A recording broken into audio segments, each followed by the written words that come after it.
First டைம்லேயே என்னோட photo வந்து பேப்பரில் வந்தது. நான் அதை எங்கள் அப்பா கிட்ட கொடுத்தேன். எங்கள் அப்பா அதையும் வாங்கி பார்க்கல மாட்டேன்ட்டாரு. நீ ஃபஸ்ட்டு வா, அன்னைக்கு நான் ரெகக்னைஸ் பண்ணுறேன்னு எங்கள் அப்பாவே என்னை ரெகக்னைஸ் பண்ணல. ஸோ அப்போ மற்றவங்க எப்படி நம்ம ரெகக்னைஸ் பண்ணுவாங்க? ஆனால் நான் ஒரு சந்தோஷப்பட்டேன். என்னன்னா அந்த போட்டியில் 6 பேருக்கு ப்ரைஸ் கொடுத்தாங்க. எனக்கு பின்னாடியே ஒருத்தன் இருக்கிறான்டா, நான் ஜெயிச்சிட்டேன்டான்ற அப்படி ஒரு எண்ணத்தில் தான் நான் சந்தோஷப்பட்டுக்கிட்டேன். நான் எங்கள் அப்பா சொன்னதை மைண்டில் வச்சுக்கிட்டு அந்த வருஷம் மிஸ்டர் சென்னை போட்டி, அதாவது பாடி பில்டிங்கில் வந்து அவங்க உலக அளவில் வின் பண்ணால் கூட நீங்கள் மிஸ்டர் சென்னையா அப்படின்னு கேட்பாங்க. ஏன்னா மிஸ்டர் சென்னைன்றது அவ்வளோ பெரிய ஒரு பட்டம். அந்த பட்டத்துக்கு கலந்துக்கிட்டேன்.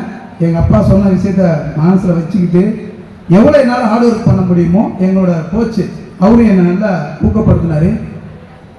அந்த ஊக்கத்துக்காக எனக்கு கிடைச்ச என்னோட கஷ்டத்துக்கும் என்னோட கடின உழைப்புக்கும் என்னோட விடாமுயற்சிக்கும் அன்னைக்கு கிடைச்சது கோல்டு மெடல். முதல் படி, என்னோட முதல் படி மிஸ்டர் சென்னையில் கோல்டு மெடல் வின் பண்ணேன்.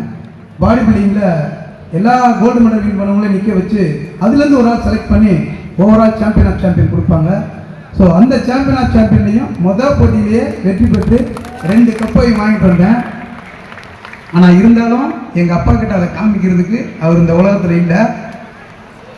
ஆனால் அவர் சொன்ன வார்த்தை இன்ன வரைக்கும் என் மனசில் ஓடிக்கிட்டே இருக்குது. நான் கடைசியாக 2020 நான் என்னோடய போட்டியை முடித்தேன். அந்த போட்டியில் கூட நான் கோல்டு மெடல் வின் பண்ணி ஆல் இண்டியா ரயில்வே போட்டியில் சாம்பியன் ஆஃப் சாம்பியனில் 3rd பொசிஷன் வந்து என்ன நான் நிரூபிச்சுக்கிட்டேன். எங்கள் அப்பா சொன்ன வார்த்தையை நான் மறக்காமல் இருக்கேன். இதை ஏன் உங்கள்கிட்ட சொல்கிறேன்னா, நம்ம வாழ்க்கையில் எப்போவுமே ஃபஸ்ட்டு வந்தால் மட்டும்தான் நம்மளை திரும்பி பார்ப்பாங்க.